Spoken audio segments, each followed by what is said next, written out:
Alô, garotada, é muito bom estar com você de novo. O nosso caminho é o Enem. O nosso caminho é a sua vaga na universidade. Hoje nós vamos falar do filo artrópoda. Se você observar na tela, a gente tem aí a aula 29 de artrópodos. Ora, por que eu tenho que conhecer artrópodos? Gente, 70% de todas as espécies animais são de artrópodos. E deles, 70% de todas as espécies são de insetos.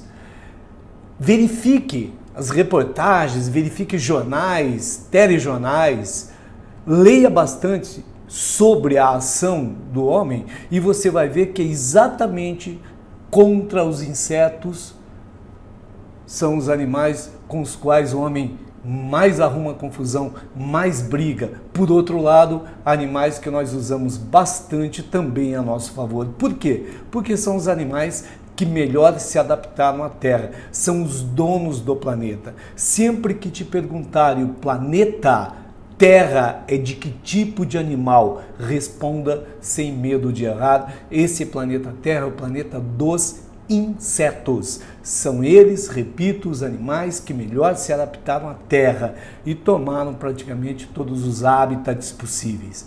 Pois, o que a gente vai fazer agora é chamar a tua atenção exatamente para as características mais importantes desse filo e das suas principais classes. Claro, aí estão os insetos, eu repito.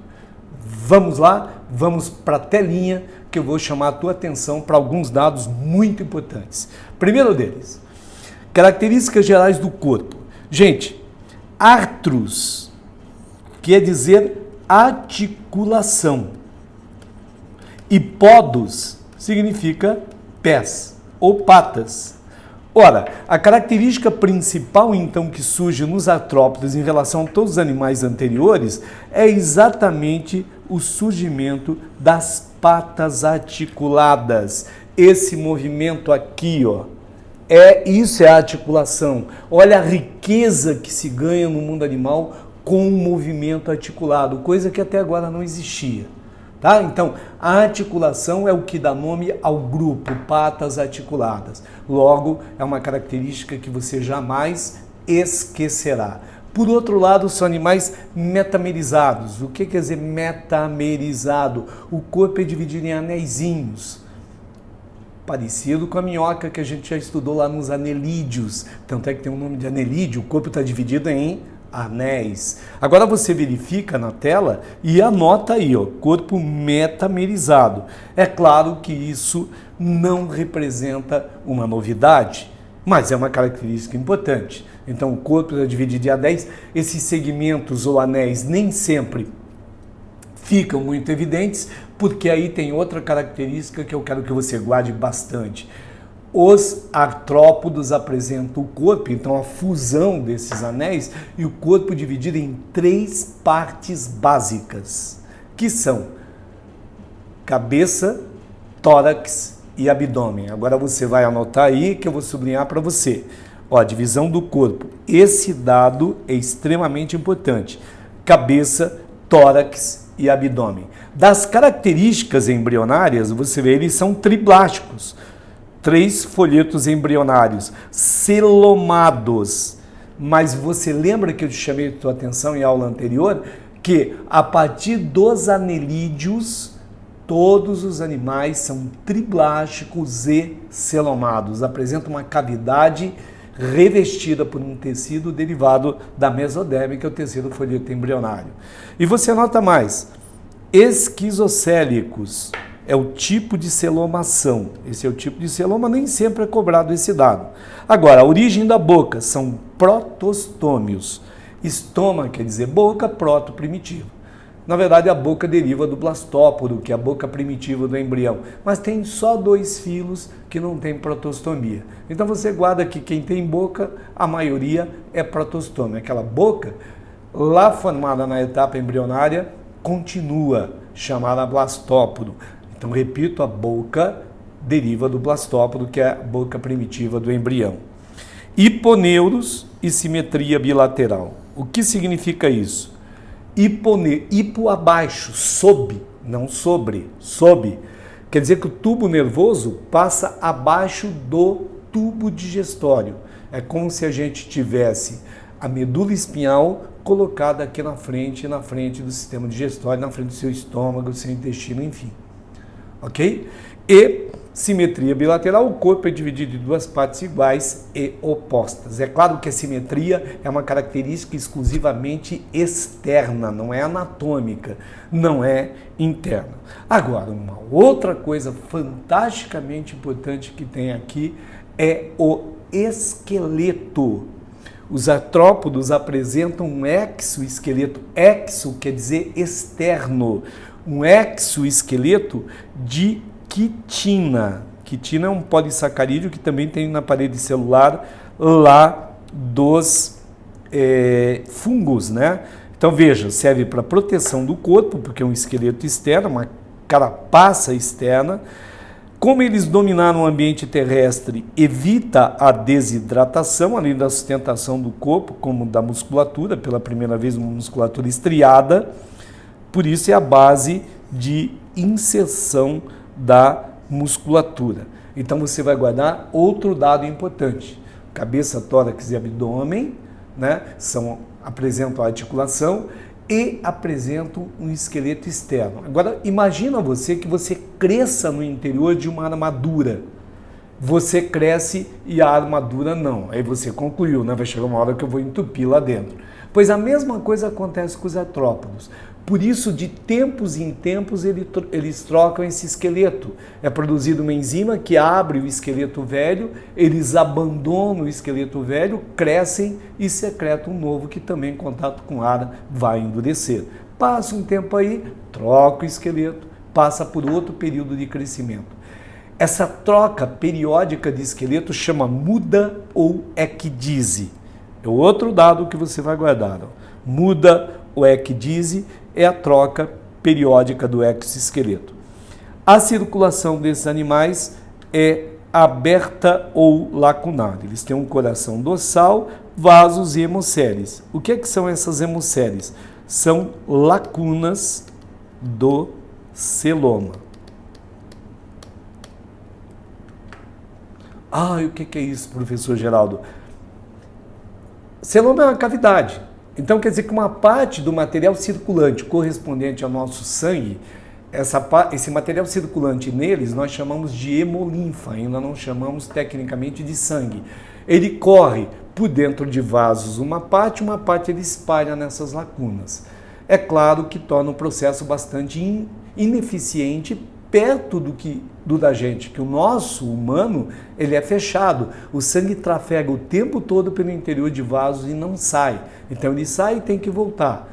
Por isso, nenhum animal que tem sistema circulatório aberto ou lacunar tem um tamanho muito grande, exatamente porque ele não consegue transportar nutrientes rapidamente a longas distâncias. Então, como eu falei para você observa aí, o material circulante chama hemolinfa, aí tem o quê? Tem um plasma, que é a parte líquida, amebócitos, que são células que vão transportar material, e pigmento respiratório para transportar exatamente o oxigênio. Na reprodução, eles são dioicos. Quer dizer isso? A maioria tem macho e tem fêmea. A fecundação ocorre dentro do corpo da fêmea, por isso é chamada de interna. Agora aqui tem um dado importante, desenvolvimento direto ou indireto. O que representa isso? Desenvolvimento direto é que não tem a presença da larva, como por exemplo, claro que nós não somos artrópodos, mas só para você ter uma ideia, o desenvolvimento humano é direto, não tem larva na jogada.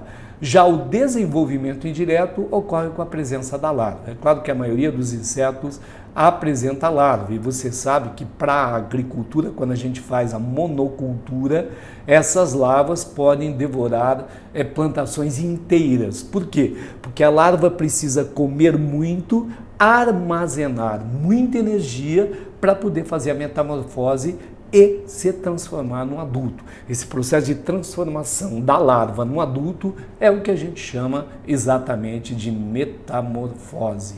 Ok? Só mais alguns dados, ó. Muitos têm grande capacidade de regeneração, né? Em alguns tem patenogênese, pedogênese ou poliembrionia. Então aqui são patenogênese, é uma forma de reprodução que ocorre, por exemplo, na abelha, onde tem a participação apenas do óvulo, só do óvulo, não há a participação do espermatozoide, não há fecundação. Exatamente nas abelhas, para produzir os zangões, não ocorre fecundação. Se tiver a presença do espermatozoide fecundar, nasce uma fêmea, né? Que pode ser a rainha ou pode ser uma operária. Agora, se não houver fecundação do óvulo, ele desenvolve do mesmo jeito e nasce um zangão. Portanto, todo zangão só tem mãe. Tome um cuidado importante. O zangão não tem pai. Às vezes pode ter partenogênese em larva, como ocorre, por exemplo, em algumas moscas, e aí a gente chama de pedogênese. Esse paidos quer dizer criança. Então, sempre que falar em pedogênese, é uma partenogênese na larva. Ou pode ocorrer a poliembrionia. Então, um único óvulo, um único espermatozoide, um único ovo, que durante o desenvolvimento pode dar origem a mais do que um indivíduo. Por isso a gente chama de poliembrionia. Agora eu quero que você preste bem atenção no gráfico que eu vou te mostrar. E vai guardar bem, porque é o típico exemplo daquilo que o Enem gosta, que é a análise de gráfico. Veja lá. Esse é o gráfico de crescimento de um artrópodo. Você observa que esse é o período de crescimento. Cada vez que sobe é a linha de crescimento. Só que antecedendo a linha de crescimento tem a muda. Só cresce se mudar. Então a muda ocorre nesse momento, e a partir dali experimenta o crescimento, passa um tempinho desse tamanho, uma nova muda e um novo período de crescimento. Então, se a gente estilizar, o gráfico de crescimento de um artrópodo vai lembrar uma escadinha, ao contrário dos outros animais, como nós humanos, que esse é o gráfico de crescimento. Você começou a crescer, passa por um período contínuo de crescimento até chegar à fase adulta e encerrar o seu crescimento. Já o artrópodo não, porque ele tem que sofrer a muda, ele tem que trocar o esqueleto externo chamado exoesqueleto. Você pode verificar de novo que é uma escadinha, ó, estilizando é uma escadinha. Então, esse é o período que vai ter o crescimento logo depois que sofre a muda. Então, a muda é sempre no pezinho do ponto de subida. Aí passa um período de mesmo tamanho, ou seja, crescimento nulo, nova muda, novo período de crescimento. Portanto, é bastante tranquilo, né? Você lembra desse gráfico de crescimento, até porque há uma importância muito grande em conhecer insetos, exatamente por uma série de razões, inclusive a questão da agricultura, porque a gente acaba fazendo monocultura e acaba correndo o risco de perder toda uma safra se eu tiver uma contaminação muito grande, ou por insetos, como gafanhotos, né? Ou por larvas, como larvas de borboletas e mariposas. Tudo bem? Vamos ver um pouquinho agora a classificação. Nossa, eu quero saber que animais são esses. Observe agora na sua tela. Então, as principais classes estão aqui. Insetos, são os donos da terra, eu já te falei. Aracnídeos, aqui estão, por exemplo, aranhas, escorpiões, né, ácaros. Os crustáceos, ó, caranguejo, camarão, lagosta. Esses dois chamados de quilópodos e diplópodos, antigamente eles eram chamados de miriápodos. Pó dos pés, eu já te falei, né? E miria quer dizer milhares, porque eles têm uma grande quantidade de patas, né? Então, antigamente, a gente falava em miriápodos e dividia em quilópodo e diplópodo. Na imagem, você vê a cabeça de um inseto. Então, aqui para trás Tá o tórax, né? Você vê o olho, que é extremamente bonito, a gente vai ver que é um olho composto. Aqui tem um par de antenas e aqui está todo o aparelho bucal. Aqui tem as patas. Portanto, tem algumas características que obrigatoriamente você terá que saber. Então, primeiro, inseto tem um par de antenas. A gente vai olhar daqui a pouco numa tabelinha. Díceros. Cero, antena de 2. Ela pode ser curta ou longa. Curta como no caso lá na mosca. Se for curta, a gente chama de braquícero. Longa, nematócero. Mas normalmente, principalmente Enem, eles não vão cobrar esse tipo de coisa de você. Agora, eles têm olhos compostos. Se você olhar aqui na tela, você observa, ó, várias unidades. São várias estruturas cônicas. É mais ou menos como se o olho dos insetos fosse formado por uma somatória de pequenos olhos, de estruturas como se fossem vários cones, realmente são cônicas. Sendo que, ao contrário da gente, cada unidade dessa, chamada omatídeo, forma uma imagem particular. Isso faz com que o inseto tenha uma imagem de movimento. Então, quando, por exemplo, estou virando a minha mão, você notou que eu virei a mão. O inseto, ele percebe cada parte desse movimento para virar a mão, porque cada unidade dessa tem uma imagem particular. Logo, esse detalhe é importante, que o olho do inseto é composto, e cada unidade cônica dessa chama omatídeo. Aqui algumas armaduras bucais, né? Todas as peças bucais são iguais, né? Mas dependendo do tipo de alimentação, que na verdade é o contrário, dependendo do tipo de armadura bucal ou de estruturas bucais que estão mais desenvolvidas, os insetos se adaptaram a um ou outro tipo de alimentação. Só vou citar rapidinho, o Enem não vai exigir, se coloca um nome na prova também, é só para você não se assustar. Então, rapidamente veja, mastigador, a mandíbula é forte e denteada, exatamente para ele mastigar, né? Então você tem a barata, ó, besouro, grilo, gafanhoto, extremamente importante, então, lá na agricultura. O lambedor, lábios e as maxilas ficam alongadas e tem várias sedas, então tipo abelha, que vai lá e lambe, ok? Agora veja que legal, na sequência o sugador faz uma espécie de uma trombinha, parece uma trombinha de elefante, que a gente chama de espirotromba. Por quê? Porque as maxilas são soldadas e longas. Então, essa é a borboleta e mariposa. Até vou fazer um desafio para você. Observe em algum lugar, quando você encontrar uma borboleta e uma mariposa, que ela estiver paradinha em cima da flor e você chegar perto, principalmente se for grande, é mais visível, você vai ver que o aparelho bucal parece uma língua de sogra. Ela fica enroladinha na hora que vai se alimentar, então estica essa espirotromba e suga o alimento. É bem legal, é fácil de observar isso. E finalmente picador, sugador ou sugador labial, que as peças são desenvolvidas, na verdade elas vão parecer uma agulha de seringa e perfurantes, olha aqui, ó, principalmente mosquitos e percevejos. Então mosquito é o que a gente normalmente cobra em provas. Então aqui você está vendo o gafanhoto, ó, o aparelho mastigador, você vê o picador do pernilongo, né? O sugador, olha aqui que eu te falei, da espirotromba, lá da borboleta e da mariposa. E agora a gente entra numa outra coisa importante, o tórax dos insetos. Tem a parte anterior, média e posterior. No protórax tem um par de patas, mas não saem asas. Aí das duas últimas partes saem um par de patas e um par de asas cada um.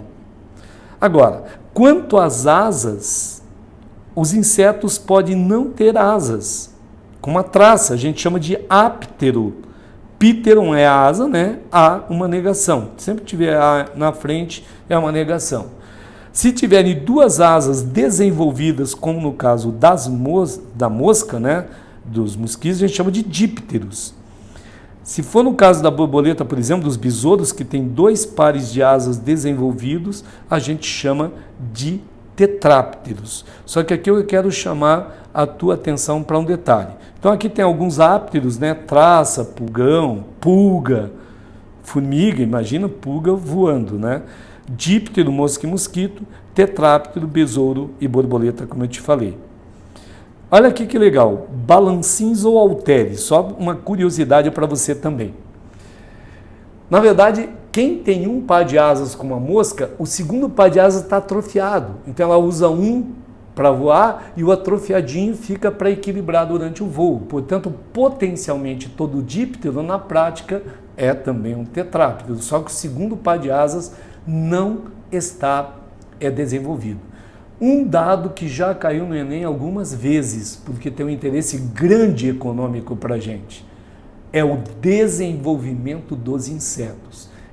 Claro que ninguém vai cobrar no Enem diretamente de você, mas o pessoal vai pedir para você analisar o texto que tem um detalhe como esse. Observe a tela do desenvolvimento. Alguns, como a traça, não tem metamorfose, porque eu já te falei que não tem larva. Então, o desenvolvimento é direto. Se não tiver metamorfose e o desenvolvimento for direto, ele é chamado de ametábolo. Tá? Então, do ovo já nasce um indivíduo pronto. Mas pode ser que ele tenha metamorfose, ele é chamado de metábolo, aqui com metamorfose. Ou seja, a transformação da larva que é completamente do adulto. Tá? Então, sempre que falar que é metábolo, o desenvolvimento é indireto. Sempre que falar que ele é ametábolo, o desenvolvimento é direto. Ok? Agora, o desenvolvimento indireto tem duas formas. M quer dizer metade. Então ele tem metamorfose incompleta, como no caso do gafanhoto. Do ovo nasce uma larva que é muito parecida com o adulto. O adulto de inseto é chamado de imago. Então, se você encontrar esse termo em prova, em alguma citação, é sinônimo de adulto, não é nada diferente. Lembra do termo, quando o pessoal fala, aquela menina é uma ninfeta ainda, vem da ninfa. A ninfa é igualzinho ao adulto. Duas diferenças que eu vou citar só aqui da ninfa para o adulto. Uma, ela não tem asa. E duas, ela é imatura sexualmente. Então, no caso do gafanhoto, essa larva, que é igual ao indivíduo adulto, quando aparecerem as asas e quando amadurecer sexualmente, já é um adulto. Por isso que a gente fala metamorfose pela metade. Por isso, M, metábolo. Mas tem aqueles que têm a metamorfose completa, como você vai olhar agora, chamados de holo. Holo quer dizer total. Aprenda a ler a palavra em biologia. Então, metamorfose total é completa. Nesse caso, a larva é totalmente diferente do adulto. Na verdade, aqui está errado, ó, veio para cá, mas adulto tinha que estar aqui. Ó. Adulto ou imago, houve uma desconfiguração. Tudo bem? Então, esqueça aqui. Ó. Do ovo surge uma larva chamada de larva ou lagarta, no caso, por exemplo, da borboleta, da mariposa, a gente chama de lagarta. No caso da mosca, do mosquito, simplesmente a gente chama de larva, ok? Essa larva forma um casulo, ela tece um casulo e aí dentro ocorre a metamorfose. No caso da mosca e do mosquito, a gente chama de pupa. No caso da borboleta e mariposa, a gente chama de crisálida. Ou simplesmente vai falar larva e casulo. Aí aqui ocorre a transformação. Lembra, por exemplo, do bicho da seda.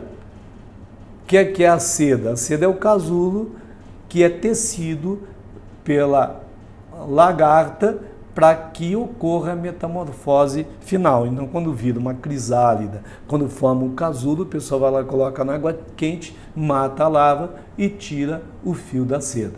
Aí ocorre a metamorfose final e vira adulto. Então, essa sequência é extremamente importante que você saiba, ok? Veja lá, ovo, larva, casulo.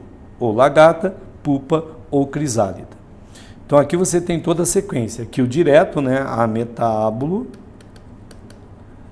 Aqui a metamorfose incompleta do gafanhoto e aqui a completa. Então, esse é hemimetábulo e esse é holometábulo. Você está vendo aqui o ovo, você está vendo a lagarta, você está vendo aqui a pupa, o casulo, a crisálida e o adulto chamado de imago. Ok? O sistema respiratório de inseto é traqueal, isso aqui chama traqueia.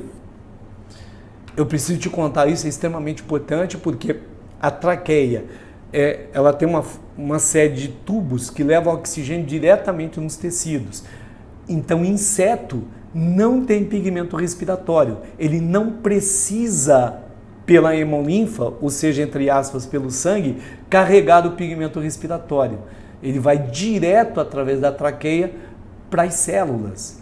Aí você diz, qual é a vantagem? A vantagem é que se te precisasse do sistema circulatório para levar o oxigênio, os insetos não poderiam voar porque não conseguiriam essa demanda rápida de oxigênio. Então, graças ao sistema traqueal, os insetos voam.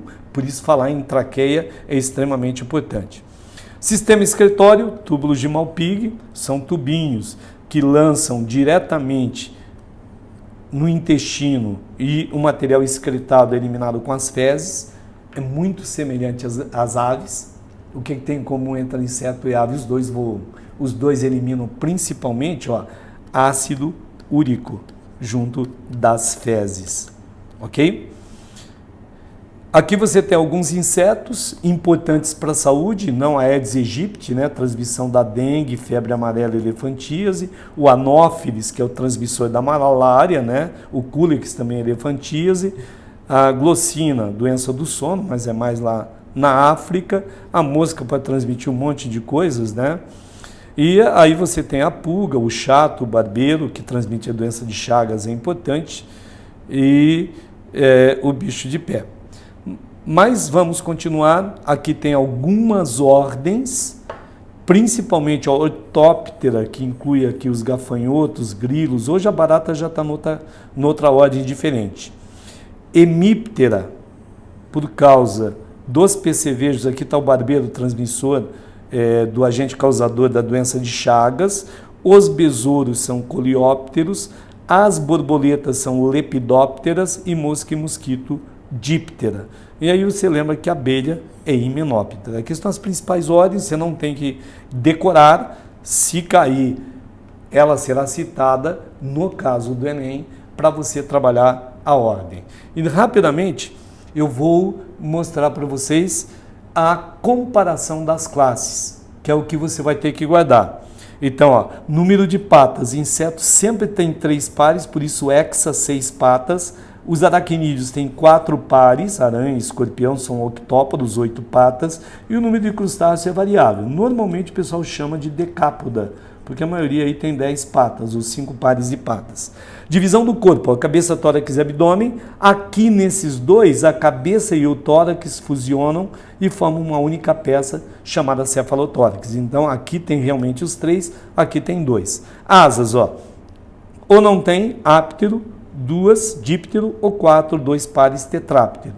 Aqui não tem asa, aqui não tem asa. Imagina uma aranha voando, seria horrível, né? Antena, atenção, 1 par, díceros. Aqui não tem antena, áceros. E lembra lá do camarão que tem 2 antenas, uma antena pequenininha e uma antena grande. Então são 2 pares de antenas, por isso tetráceros. Outro dado, respiração traqueal, filotraqueal e branquial, aqui o pessoal está na água, né? Excreção, túbulos de Malpighi, glândulas coxais, abre na base da coxa, e glândula verde antenal. Aquilo que o pessoal fala que tem na cabeça do camarão é essa glândula verde antenal, então material que deve ser excretado. Um outro dado, quelícera. Quelícera só tem aqui em aracnídeo, é o caso da aranha, é uma estrutura que serve para inocular o veneno. Então, com essa tabela, ela é sagrada, essa tabela você mata as questões do Enem que cobrem e vão falar de artrópodes. Eu quero só comentar rapidamente quilópodo e diplópodo.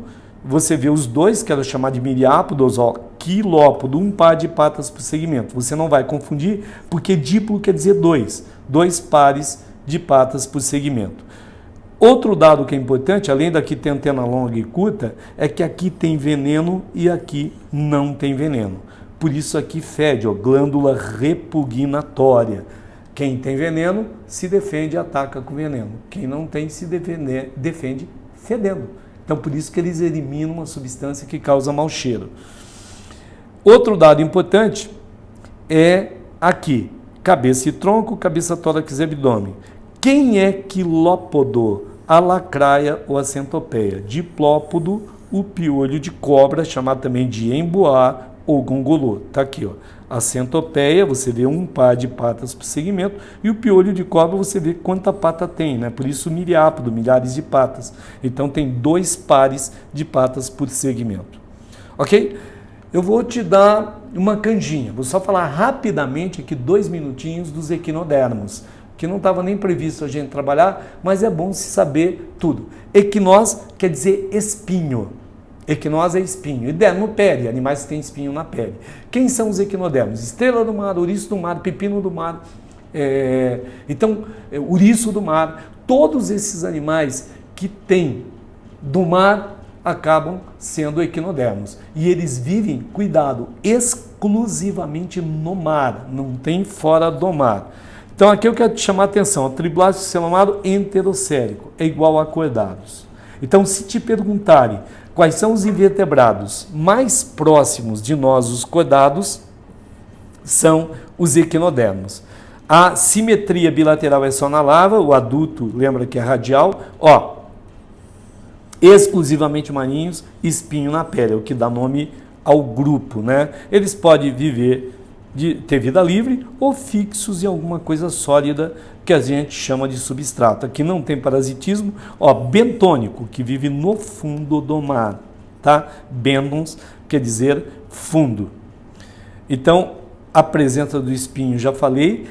Pedicelária, uma garrinha que serve para limpeza, é outra coisa que só eles têm, pedicelária. E o sistema digestório é completo. Lá no ouriço do mar tem a estrutura que a gente chama de lanterna de Aristóteles, também só tem neles, e é o aparelho mastigador. Tem uma sequência de dentinhos, como você vê aqui, a pedicelária, né? Aqui você vê os espinhos e os pezinhos ambulacrais para eles poderem andar, e as pedicelárias para limpeza. Continuando só rapidamente, você vê a lanterna de Aristóteles aqui. Se você virar o ouriço de cabeça para baixo, na verdade não é a cabeça, né, mas ao contrário, você consegue olhar aqui, ó, os 5 dentinhos da lanterna de Aristóteles. Outro detalhe importante dos equinodermos, o esqueleto é interno, logo abaixo da pele. Então, por isso, quando você encontra a estrela, quando você encontra a bolacha da praia, que ela é chatona, a impressão que a gente tem é que o esqueleto está do lado de fora, porque está logo embaixo da pele, o bicho morreu, a pele desapareceu. Então não engane com isso. Outro dado que é importante, olha aqui, ó, sistema nervoso está em volta da boca, né? Dali saem os nervos, então ele é circular. São dioicos, tem macho e fêmea, e não tem diferença entre macho e fêmea, por isso sem dimorfismo sexual. A fecundação externa na água, né, apresenta a larva. Então tem vários tipos de larvas, né, como essas aqui, bipinária, auriculária, pluteus, mas não se preocupe com isso. Eu quero que você guarde esse nome, é o sistema ambulacral. Esse sistema ambulacral é um sistema de circulação de água interna para que eles possam andar, porque o pezinho tem uma ventosinha que enche de água. Mas ficou um sistema tão importante e ficou tão bem feito que, em vez de servir para locomoção, serve para tudo. Então, várias outras funções, inclusive o sistema circulatório é camuflado, porque o sistema ambulacral faz, às vezes, do sistema circulatório. Então, você vê aqui, ó, quimiorrecepção, excreção, respiração, né? Exatamente por isso. Aqui estão as partes, só para você dar uma olhada depois em casa, né? E aqui você vê a estrutura, ó.